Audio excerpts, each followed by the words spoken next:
अपने सबसे खास से धोखा खाने के बाद लोग चाहकर भी किसी पर संपूर्ण प्रतिशत भरोसा नहीं कर पाते। यही सत्य है, मनुष्य का जीवन केवल उसके कर्मों पर चलता है। अंडरस्कोर जैसा कर्म होता है वैसा उसका जीवन होता है। भगवान श्री कृष्ण जी कहते हैं कि हमें किसी से भी अंधा प्यार नहीं करना चाहिए। हमारा किसी के प्रति अंधा प्यार हमें कभी भी आगे बढ़ने नहीं देता। अधिक प्रेम भी व्यक्ति को बुद्धिहीन कर देता है। अनुमान मन की कल्पना है और अनुभव जिंदगी का सबक है। सच्ची खुशी तभी होती है जब आपकी सोच, कथन और कर्म में समानता हो। जीवन में कभी निराश नहीं होना चाहिए, क्योंकि कमजोर आपका वक्त होता आप नहीं। जैसे तेल समाप्त हो जाने पर दीपक बुझ जाता है, उसी प्रकार कर्म के क्षीण हो जाने पर भाग्य भी नष्ट हो जाता है। मौन सबसे अच्छा उत्तर है किसी ऐसे व्यक्ति के लिए जो आपके शब्दों को महत्व नहीं देता। मनुष्य जन्म लेता है तो उसके पास सांसें तो होती हैं, पर कोई नाम नहीं होता। जब मृत्यु होती है तो उसके पास नाम तो होता है पर सांसें नहीं होती।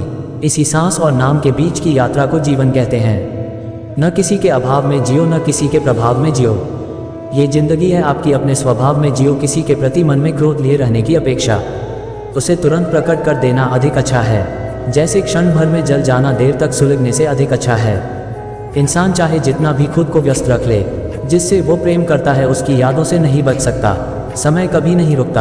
आज यदि बुरा चल रहा है तो कल अवश्य अच्छा आएगा। आप केवल निस्वार्थ भाव से कर्म कीजिए और वही आपके हाथ में है। हमारी आस्था की परीक्षा तब होती है जब हम जो चाहे वो न मिले और फिर भी हमारे दिल से प्रभु के लिए शुक्रिया ही निकले। दया होनी चाहिए, कमजोरी नहीं, ज्ञान होना चाहिए। अहंकार नहीं, कोई कुछ भी बोला। स्वन्व को शांत को रखो। धूप कितनी ही तेज हो, समुद्र सूखा नहीं करते। मन की गतिविधियों, होश, श्वास और भावनाओं के माध्यम से भगवान की शक्ति सदा तुम्हारे साथ है और तुम्हें बस लगातार एक साधन की तरह प्रयोग कर सके सभी कार्य कर रही है। तुम उसके लिए शोक करते हो जो शोक करने के योग्य नहीं है, और फिर भी ज्ञान की बातें करते हो। बुद्धिमान व्यक्ति ना जीवित और ना ही मृत व्यक्ति के लिए शोक करते हैं। तुम अपनी पीड़ा के लिए संसार को दोष मत दो। अपने मन को समझाओ, तुम्हारे मन का परिवर्तन ही तुम्हारे दुखों का अंत है।